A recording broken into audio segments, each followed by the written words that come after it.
3 days passed. The outpost returned to its normal rhythm of mining operations and equipment maintenance, but everything felt different. Everyone looked at Yuri differently now. The Terralians gave her extra space in the dining hall.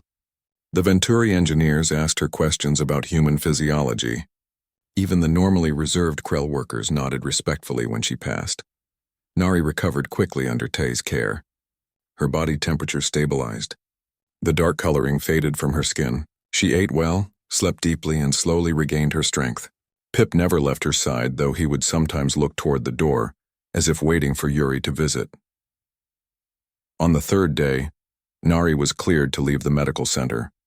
She found Yuri in the observation lounge, a quiet room with wide windows that looked out over the ice fields. The storm had left the landscape transformed, with new patterns of snow and ice stretching to the horizon. "May I join you?" Nari asked. Yuri looked up from her tablet and smiled. "Of course. How are you feeling?" "Almost normal." Nari sat down carefully, Pip settling in her lap. "Tay says I can leave in a few days. There's a transport coming to pick up supplies. I can catch a ride back to the core worlds." "Back home?" "Yes." Nari was quiet for a moment. "But I wanted to talk to you first." "To understand. Understand what?" "Everything." Nari gestured around. "This place, you. Why humans can do things that seem impossible." Yuri set down her tablet. "That's a big question. I have time now. You gave me that." They sat together as Yuri began to explain. She talked about Earth, about a planet with extreme diversity in climate and geography. She described how early humans had spread from Africa to every corner of the globe, adapting to ice ages and droughts, mountains and coastlines. "We're not specialized," Yuri said. "Most species evolve to fit their environment perfectly. You, for example, Silurians are built for warm, stable climates. Your biology is optimized for that. Very efficient. But limited," Nari said. "Yes. And humans are the opposite. We're generalists. We can survive in many environments, but we're not perfect in any of them. It's a trade-off." A human biologist named Hana entered the lounge carrying a cup of something hot. She was younger than Yuri, with short hair and bright eyes. "Mind if I join?" "June said you were giving an informal lecture on human biology." "Not a lecture," Yuri said. "Just conversation, even better." Hana sat down. "I study comparative biology. This is my favorite topic." Nari looked between the two humans. "Can you tell me about the persistence hunting?" "Yuri mentioned it during our walk." Hana's eyes lit up. "Oh, that's a good one. Okay, so imagine you're an early human. You live on the African savanna. It's hot, maybe 40 degrees Celsius during the day. You need to eat, but you're not very fast. Antelope can run much faster than you. So how do you catch them?" Nari asked. "You don't. Not by speed. You chase them. You run after them at a steady pace. The antelope sprint away, hide, rest. But you keep coming. They sprint again. Hide again. But you're still coming. You can track them, follow their footprints. And here's the key thing. Antelope cool themselves by panting. They can't pant while they run. But humans? We sweat," Yuri said. "We can cool down while running. Our bodies are covered in sweat glands. We can maintain a steady pace for hours, days even, without overheating." Hana nodded enthusiastically. "Eventually, the antelope gets too hot. It's exhausted. It literally can't run anymore. And there you are, still jogging along, ready to make the kill. It's not fast or glamorous, but it works." "That's terrifying," Nari said quietly. "It's effective," Yuri corrected. "And it shaped our entire biology. Our long legs, our efficient walking gait, our sweat glands, our ability to store fat for energy, our mental capacity for tracking and planning. And it's not just physical," Hana added. "It's psychological too. Humans are very good at delayed gratification, at pushing through discomfort for a long-term goal, at just not giving up." Nari thought about the storm, about Yuri walking for 9 hours, never stopping, never slowing. "You hunted me the same way. Not like prey, but like a goal. You just kept coming." "I prefer to think of it as determination," Yuri said with a smile.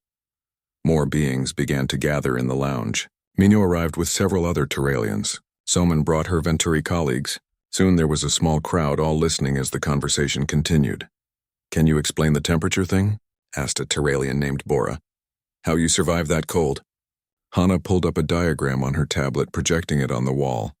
It showed a human body with various systems highlighted. Humans generate a lot of internal heat. Our metabolism is very active. At rest, we produce about 100 watts of heat.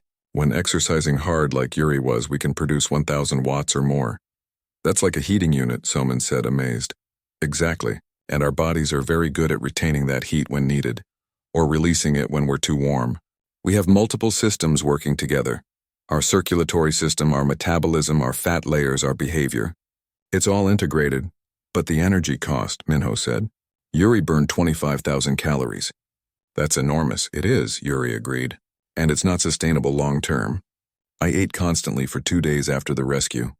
My body needed to replenish. But you could do it, Nari said. When you needed to, your body could access those reserves and use them. Yes, because my ancestors needed to do the same thing. They needed to walk for days to find water during droughts.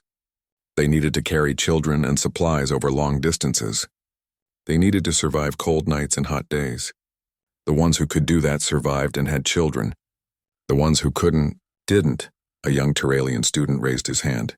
Is this why humans are spreading so fast across the galaxy? Partly, Hana said. We're very adaptable. We can settle on worlds that other species find too challenging. Cold worlds like this one. Hot worlds. High-gravity worlds. We're not comfortable everywhere, but we can survive almost anywhere. And we're curious, Yuri added. We want to see what's over the next hill, around the next planet. It's probably another trait from our evolution. The groups that stayed in one place had limited resources. The groups that explored found new opportunities. Nari stroked Pip's soft fur, thinking. On Silria, we have a saying. The comfortable tree grows strong roots. It means staying where you're safe and familiar. On Earth, we say, fortune favors the bold, Yuri replied. It means taking risks sometimes leads to rewards. Different philosophies. Different evolutionary paths. Neither is wrong, just different. The conversation continued for another hour. The beings in the lounge asked questions about human culture, history, biology. Yuri and Hana answered patiently, sometimes contradicting each other, sometimes agreeing, always honest about the complexities. Finally, as the group began to disperse, Nari pulled Yuri aside. I've made a decision. I'm not going home yet. Yuri raised an eyebrow. No, I want to stay here. On Viridia 7, I want to learn more about humans, about how different species can work together. Nari's eyes were bright with determination, and I want to help. You saved my life. I want to make that mean something. You don't owe me anything. I know. But this isn't about debt. It's about purpose. Nari looked out at the ice fields. I came to this sector as a tourist looking for adventure. I nearly died because I was careless. But now I have a chance to do something meaningful. To be a bridge between species. To help others understand what I learned. What did you learn? That impossible is just a word. That compassion crosses all boundaries. That humans are both crazy and wonderful. Nari smiled. And that sometimes the universe puts you exactly where you need to be, even if it takes a storm to get you there. Yuri felt something tight in her chest, a warm feeling she couldn't quite name. We could use someone like you, someone who understands both sides. Then it's settled. I'll request a position here, maybe as a liaison or a cultural advisor. June will be thrilled. We need more diversity in the staff. They stood together at the window, watching the sunset paint the ice in shades of pink and gold. Pip dozed in Nari's arms, content and safe. Outside, the temperature was dropping again as night approached. -60 degrees and falling. Yuri barely noticed the cold anymore. This was home now. Can I ask you one more thing? Nari said. Always. When you were walking through that storm carrying us, what were you thinking about? Yuri was quiet for a long moment. I was thinking about my grandmother. She used to take me hiking in the mountains when I was young. Sometimes we'd get caught in storms. She would always say, one step at a time, Yuri. Just focus on the next step. Wise advice. She was a wise woman. She taught me that the only impossible things are the ones we don't attempt. Yuri smiled at the memory. And she taught me that helping others is never wasted effort, even when it's hard. I would have liked to meet her. She would have liked you too. She always said the galaxy was full of good people if you took the time to find them. Below them, the outpost came alive with evening lights. Workers headed to the dining hall for dinner. Maintenance crews prepared for the night shift. Life continued, ordinary and extraordinary at the same time. Somewhere in the galaxy, the story of the rescue was still spreading. It would reach the news networks eventually, becoming another tale in the growing legend of humanity. Another example of what humans could do when pushed to their limits. The medical center was not prepared for a Silurian patient.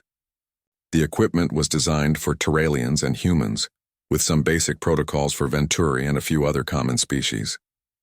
But Silurians were rare this far from the galactic core. They didn't like cold places. They didn't like harsh environments. Yet here was Nari lying on a medical bed, her body temperature still dangerously low despite the thermal treatments. Tay, the human chief medical officer, stood over her with a scanner, frowning at the readings. He was older than Yuri, with gray hair and steady hands. He had worked on dozens of worlds, treated hundreds of species. But this was new even for him. Her core temperature is rising. But too slowly, he said to his assistant, a Terralian named Kira. We need to accelerate the warming process, but if we do it too fast, we could cause cellular damage. What do Silurians normally require?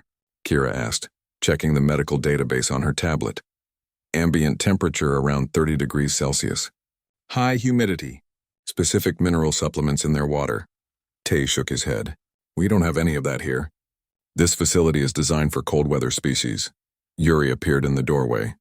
She had showered and changed into clean clothes, but she still looked exhausted. Pip was perched on her shoulder, refusing to leave her side. The little companion had caused quite a stir among the medical staff, but no one had the heart to separate him from Yuri. How is she? Yuri asked. Alive, thanks to you. Tay gestured to the monitors. But we're having trouble getting her temperature regulated. Do you know anything about Silurian biology? A little. I studied the database before I went out. Yuri moved closer to the bed. Nari was conscious but weak, her large eyes following the conversation. They need warmth and specific nutrients. Their metabolism is very different from ours. We have nutrient packs, but they're designed for other species. Yuri thought for a moment. Then she started taking off her jacket. What are you doing? Tay asked, skin-to-skin contact. It's the most efficient way to transfer body heat. Yuri looked at Nari. Is that okay with you? Nari nodded weakly. Yes, please. Tay hesitated, then nodded. Actually, that might work. Human body temperature runs hot compared to most species, and it worked during your walk back. They carefully arranged Nari next to Yuri on a wider medical bed. Yuri wrapped her arms around the smaller alien, sharing her warmth. Pip immediately curled up between them, purring contentedly. This is highly unusual, Kira said, but she was smiling. But the readings are improving. Over the next hour, Nari's temperature steadily climbed. Color returned to her skin, changing from dark blue back to pale silver. Her breathing became easier. The trembling that had racked her body began to fade. Better? Yuri asked. Much better. Nari's voice was still weak but clearer than before. You're very warm. Humans run at about 37 degrees Celsius normally, higher when we exercise. My temperature right now is probably close to 39 from all that walking. That would kill a Silurian. Different species, different tolerances. Yuri smiled. Your people evolved in warmth. Mine evolved all over the place. Tay brought food for both of them. For Nari, a mixture of fruits and nutrient paste that the medical database suggested might be compatible with Silurian biology. For Yuri, a massive plate of high-calorie food. Protein, carbohydrates, fats, everything her depleted body needed. You burned approximately 25,000 calories during that walk, Tay said, watching Yuri eat. Your body is in serious deficit. You need to eat constantly for the next few days. Yuri didn't argue. She was hungry in a way she had never been before. Her body was screaming for fuel. As they ate, word spread through the outpost. Workers from every section came to the medical center, wanting to see the human who had walked through the impossible storm. Wanting to see the Silurian who had survived. Minho pushed his way through the crowd.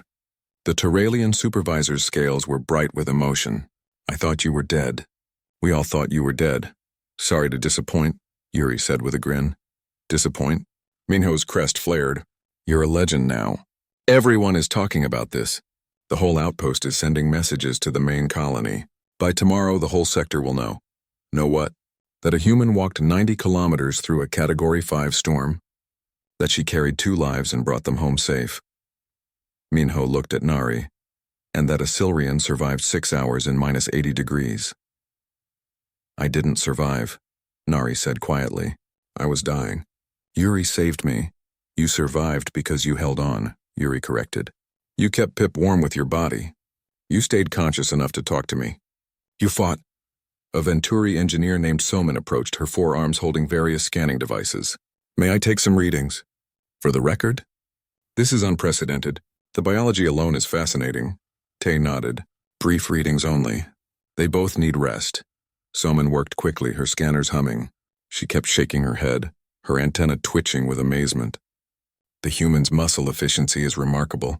The way your body processes energy, the heat generation, the cardiovascular endurance. And you, Nari, your cellular resilience is incredible. You should have suffered permanent damage from that cold exposure. But your cells are recovering. Will she be okay? Yuri asked. With rest and proper care, yes.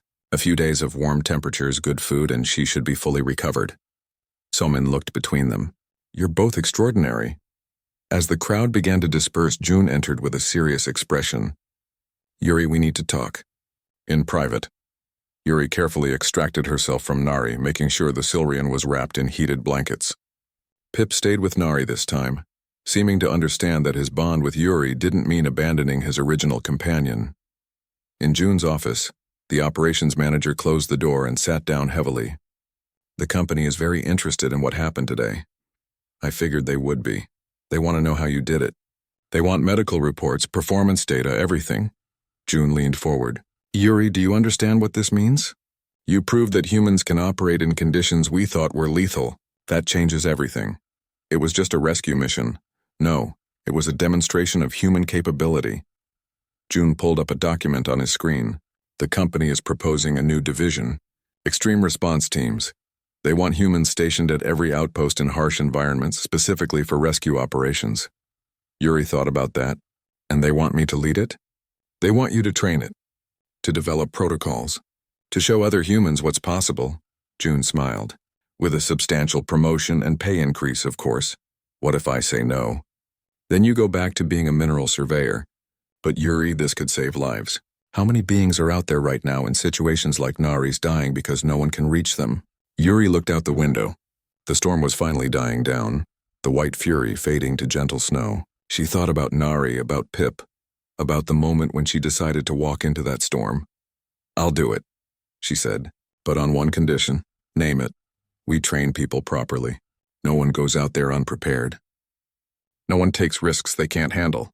Just because humans can survive extreme conditions doesn't mean we're invincible. Agreed. June stood and offered his hand. Welcome to management, Yuri. She shook his hand, laughing. I preferred the ice fields. You'll still get plenty of time out there. Trust me. When Yuri returned to the medical center, Nari was asleep. Pip was curled up beside her, one paw stretched out to touch her face. Tay was monitoring both of them, making notes on his tablet. She's going to be fine, he said quietly. Full recovery expected within 3 days. Good. Yuri, can I ask you something? Sure. When you were out there in the storm carrying them, did you ever think about turning back? Yuri considered the question. No. Once I found them, there was only forward. Back meant they died. Forward meant a chance, and that's what I thought. Tay smiled. You humans are either very brave or very crazy. Can't it be both? Tay laughed. I suppose it can. Yuri sat down in a chair next to Nari's bed. She was exhausted, her body still recovering from the ordeal. But she felt good. She had walked into the storm alone and come back with 2 lives saved. Tomorrow she would start her new job. She would train others, develop protocols, build a team. But tonight she would rest. She had earned it. Outside, the storm finally ended. The stars came out, brilliant against the black sky. Viridia 7 was quiet again, cold and beautiful and waiting for the next challenge. And somewhere in the galaxy, the story was already spreading. The story of the human who wouldn't give up. The story of the Silrian who survived the impossible. The story of a small companion who learned that family could come in unexpected forms. It was a good story, and it was only the beginning. The world had become nothing but white and wind and the steady rhythm of Yuri's footsteps. Hour 4, hour 5. The storm showed no signs of letting up. If anything, it was getting worse.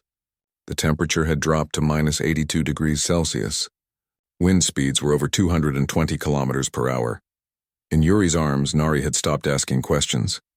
She simply existed, wrapped in the thermal blanket pressed against the human's chest. Her mind drifted between sleep and waking, between reality and dreams. Sometimes she thought she was back home on Silria, in the warm gardens where the sun always shone. Then she would feel the vibration of Yuri's heartbeat and remember where she was. That heartbeat was impossible. It was steady, strong, never wavering. Nari knew biology. She had studied it in school, had learned about dozens of different species. She knew the math of survival. At this temperature, carrying this weight, moving at this pace, the human's heart should be racing, struggling, failing, but it wasn't. The beat remained calm, controlled, like this was just a normal walk. Pip had fully woken up now. The little companion was pressed between them, warm and safe. He had never been away from Nari for more than a few hours in his entire life. They had bonded when she was 7 years old, the way all Silurians bonded with their comfort companions. He was supposed to be loyal only to her, but something had changed. Pip recognized the human's heartbeat, her warmth, her steady presence. On some deep instinctive level, he understood that this being was protection. This being was safety. He purred louder, a sound that Nari could feel through the blanket. "He really likes you," Nari murmured.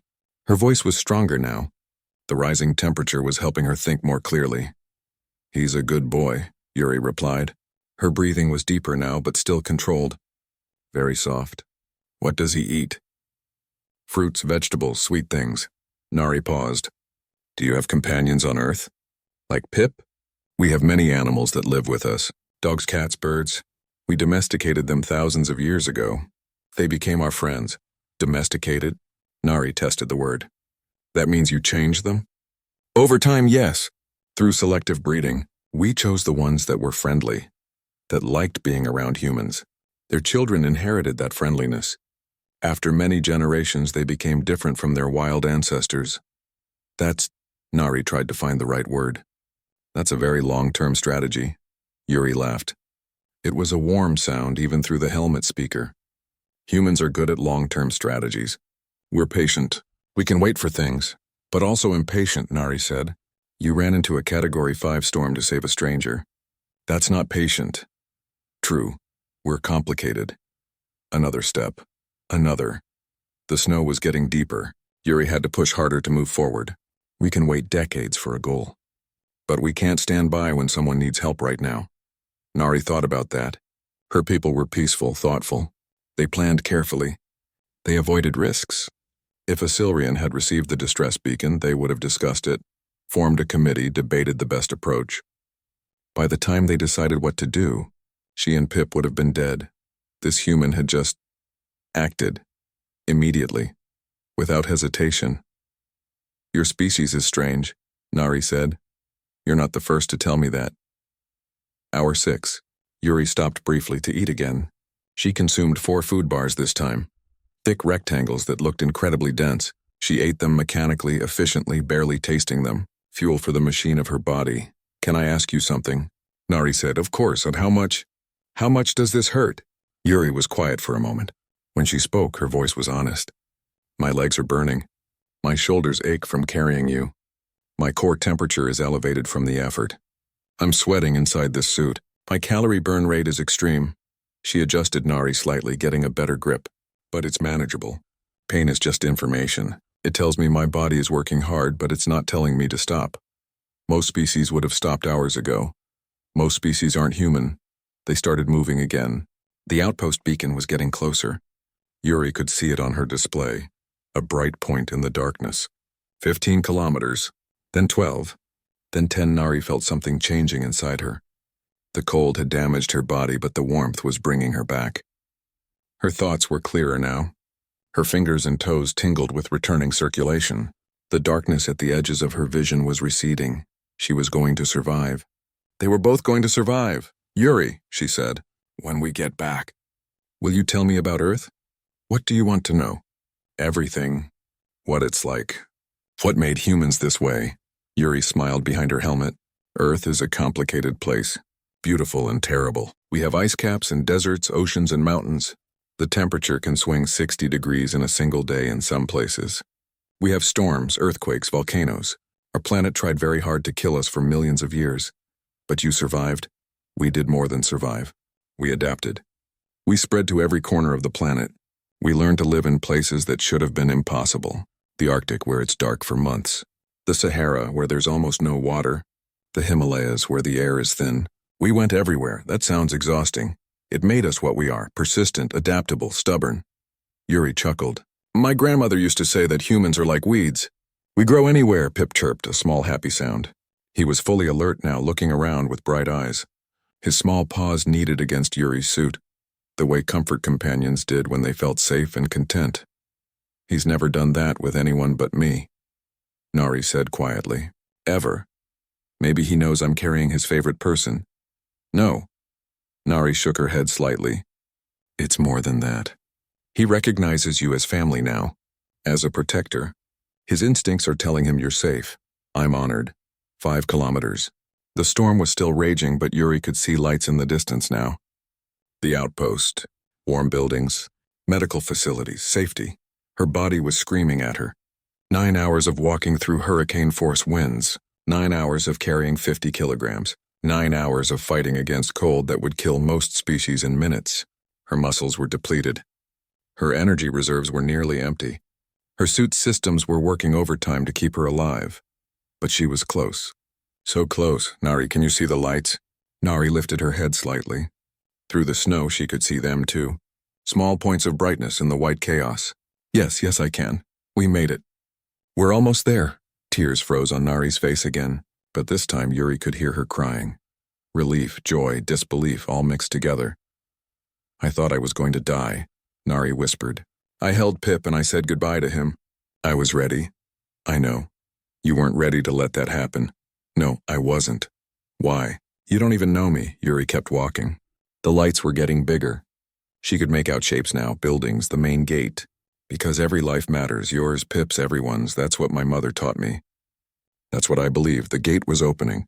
Yuri could see figures inside, small shapes against the light. They were waiting.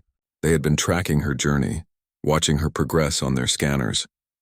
Probably thinking she would turn back, probably amazed that she hadn't. Yuri walked through the gate. The wind died suddenly as the barrier sealed behind her. The silence was shocking after 9 hours of screaming storm. People rushed forward. Terralians with medical equipment, Venturi with scanning devices, and June, the human operations manager, his face pale with shock. She made it, someone said. She actually made it. Yuri lowered herself carefully to her knees. Her legs were shaking now, the adrenaline wearing off. Gentle hands took Nari from her arms. Other hands reached for Pip. No, Nari said firmly. Pip stays with Yuri. The medical team looked confused, but they didn't argue. They worked around the small companion who refused to leave the human side. Yuri finally sat down fully, her back against the wall. Someone handed her water. Someone else brought food. She ate and drank mechanically, her body desperate for fuel. June crouched beside her. That was the craziest thing I've ever seen. Yuri managed a tired smile. It worked, didn't it? It shouldn't have. By every calculation, you should have died out there. Calculations don't account for stubbornness, June laughed, shaking his head. Around them, the outpost was coming alive with activity. The medical team was carrying Nari to the treatment center. Other workers were preparing hot food in warm rooms. Everyone was talking, amazed, still processing what had just happened.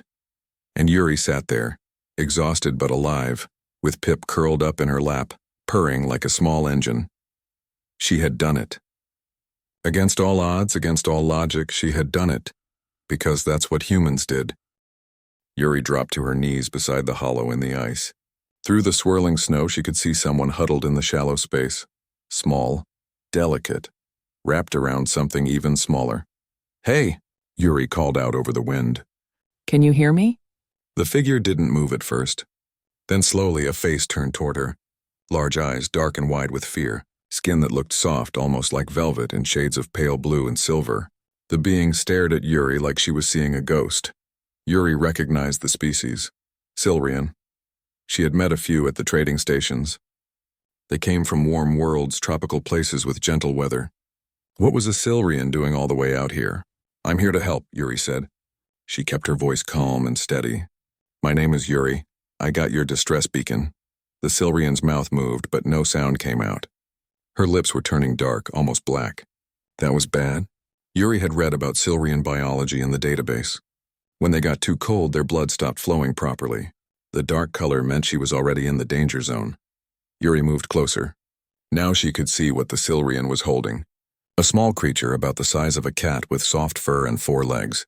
It wasn't moving at all. Its eyes were closed. "Is this your companion?" Yuri asked. The Silurian managed a tiny nod. Her whole body was shaking. "Pip," she whispered. Her voice was so quiet that Yuri's helmet barely picked it up. His name, Pip. "Okay, Nari." Yuri didn't know the Silurian's real name, but she needed to call her something. "I'm going to get you both out of here, but I need you to trust me. Can you do that?" The Silurian, Nari, just stared.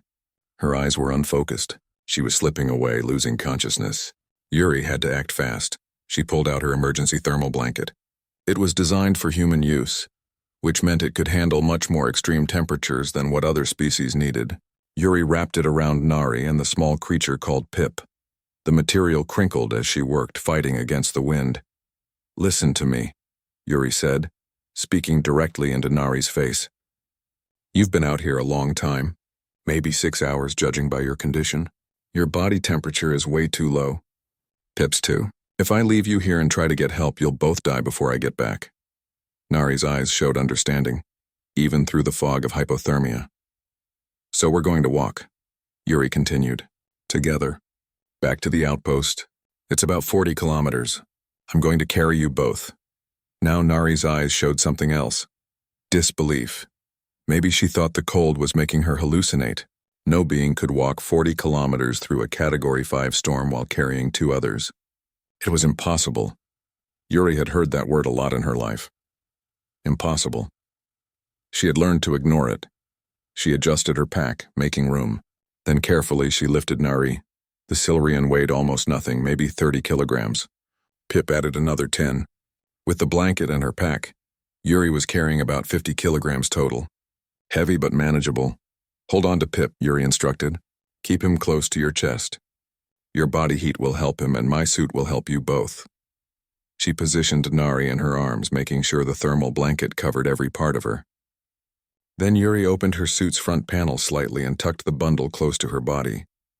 Her suit's heating system immediately adjusted, working harder to maintain temperature. The cold hit Yuri's exposed chest, but she barely noticed. Her body was already generating enormous amounts of heat just from moving. The extra load would make her work harder, burn more calories, produce more warmth. That warmth would radiate to Nari and Pip. "Here we go," Yuri said. She started walking. The storm was at full strength now. The wind tried to push her sideways, tried to knock her down. Ice pelted her helmet like bullets. Visibility was almost zero. Yuri relied on her suit's navigation system, following the beacon that marked the outpost's location. One step. Then another. Then another. In her arms, Nari drifted in and out of consciousness. Sometimes she would whisper things, words in her own language that Yuri's translator struggled to interpret. Sometimes she was quiet, but Yuri kept talking to her. "Stay with me, Nari. I know you're tired. I know you're cold, but you need to stay awake. Talk to me. Tell me about Pip. Is he your pet?" "Not pet," Nari whispered. Her voice was like wind chimes. "Companion. For comfort. My people. We bond with them. Since childhood. That's beautiful. I had a dog when I was young. Her name was Bora. She was my best friend." "What? What are you?" "I'm human. From Earth. Humans shouldn't survive this." Nari's words were slurred. "Too cold.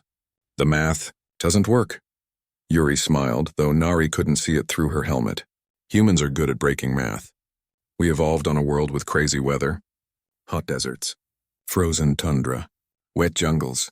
Our bodies learn to adapt, but energy, you're carrying us. Walking against wind. Temperature is -75. You should collapse." "Should, yes. But I won't." Yuri adjusted her grip, making sure Nari was secure. "My body is burning a lot of calories right now. Probably 3,000 or 4,000 per hour. I brought food to compensate. And my cardiovascular system is very efficient. We used to hunt by just walking after animals until they got too tired to run, sometimes for days." "Days?" Nari sounded horrified. "Days," Yuri confirmed. "We're persistence hunters. We just keep going. It's what we do." Against her chest, Yuri felt something. A small movement. Pip was stirring. The little creature was warming up, responding to the heat from her body. She felt a tiny vibration, purring. Pip was purring. Nari, Pip is waking up. I can feel him moving. Nari made a sound, something between a sob and a laugh. He's alive? Very much alive. He's purring against my chest right now. He never purrs for strangers, only for bonded family. Well, maybe he's making an exception. Yuri kept walking. Her legs were starting to feel the burn, the constant effort of moving through deep snow while carrying extra weight. But it was manageable. She had run marathons in the mountains back home. This was harder but not impossible. 2 hours passed. Then 3. Yuri stopped once to eat 2 food bars and drink water. She checked Nari's vital signs using her suit's medical scanner. The Silrian's temperature was rising slowly. Still too low but moving in the right direction. Pip's temperature was almost normal. How much further? Nari asked. She was more alert now, more aware. About 20 kilometers. We're halfway there. This is insane. Yes, Yuri agreed cheerfully. But it's working. Nari was quiet for a moment. Then, why are you doing this? You don't know me. You risked your life. Yuri thought about that. Why had she gone into the storm? Why was she pushing her body to its limits for a stranger? Because you needed help, she said finally. That's enough. In her arms, Nari started crying. Small, quiet tears that froze on her face. But they weren't tears of sadness. Yuri could tell the difference. Thank you, Nari whispered. Thank you, human. Yuri just nodded and kept walking. The outpost was still far away, but she could feel it ahead of them. Safety, warmth, medical care. They were going to make it, all 3 of them. The wind screamed across the ice fields of Viridia 7 like a living thing. Yuri stood at the edge of the mining outpost, watching the storm clouds gather on the horizon. They looked angry, dark purple against the pale sky. She had seen many storms in her 2 years on this frozen planet, but this one looked different, bigger, meaner. You should come inside, said Minho, one of the Terralian supervisors. His scaled skin was already turning blue from just a few minutes in the cold. The Terralians ran this mining operation, but they hated the cold. Most species did. The weather system says Category 5. Nothing survives out there. Yuri nodded but didn't move. Her suit kept her warm, its systems humming quietly. She had stopped feeling cold months ago. The temperature that made other species panic felt almost normal to her now. Back on Earth, her grandmother used to say she had ice in her veins. On Viridia 7, that was a useful trait. I'll be inside soon, she said. Just finishing my report. Minho shook his head and hurried back toward the warm buildings. Yuri watched him go. The Terralians were good people, smart and organized. But they were built for warm climates. Their home world had gentle seasons and comfortable temperatures. Viridia 7 was a punishment post for them, a place they endured for the good pay. For Yuri, it was paradise. She could work alone out in the ice fields, away from crowds and noise.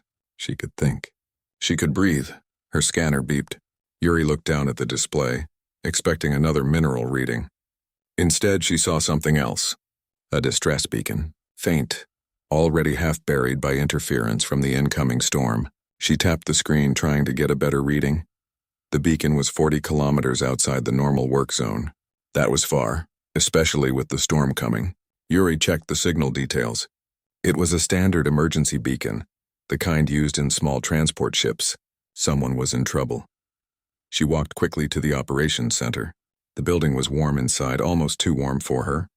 The other workers looked up as she entered. Most of them were Terralians, their scales bright in the artificial light. A few Venturi engineers sat in the corner, their forearms working on equipment repairs. I picked up a distress beacon, Yuri said to June, the operations manager.